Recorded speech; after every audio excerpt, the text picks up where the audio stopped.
Okay,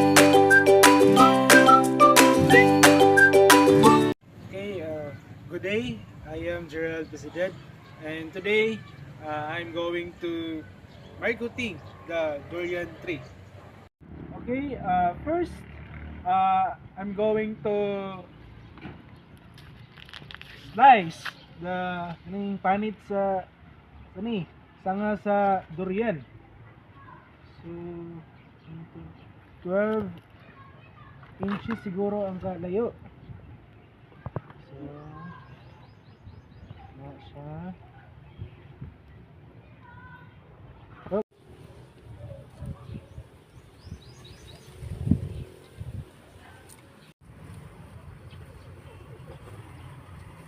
Okay.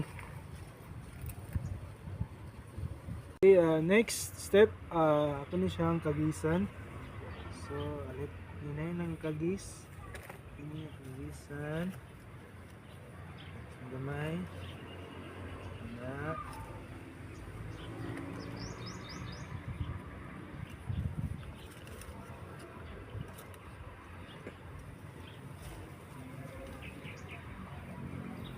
Balikan na to yung tissue sa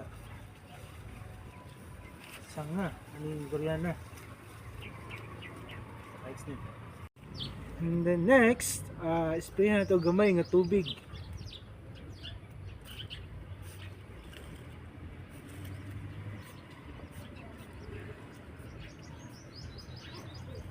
Okay.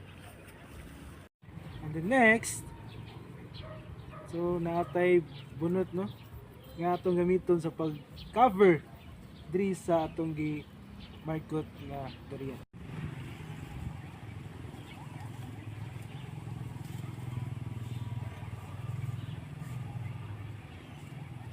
Ano siya, na-cover yan na ito bunot. So, next, magamit ta og cellophane to cover Japon diri sa ato ang gipanitan nga sanga sa durian. Na guys.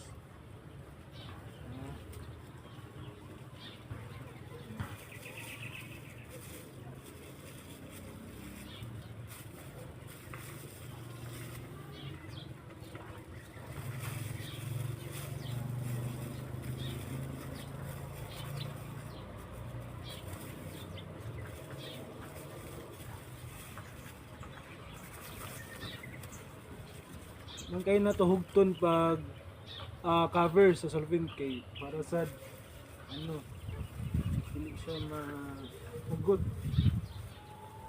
So after na to ma-coveran og bunot og cellophane, ato na siyang higtan og PC. So ang paghigot is diri dapat sa isig ka kilid diri sa tumoy niya. Okay, ato ana. Post na yun, post.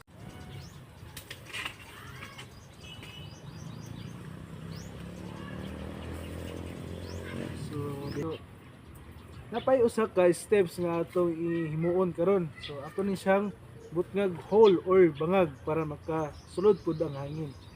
So,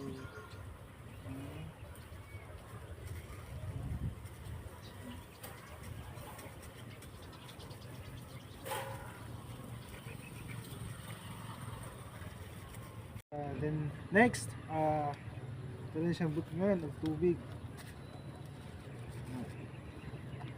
Okay lang. Okay. Okay, this is the final output no sa pagmarkotin nato sa durian tree. So, okay, para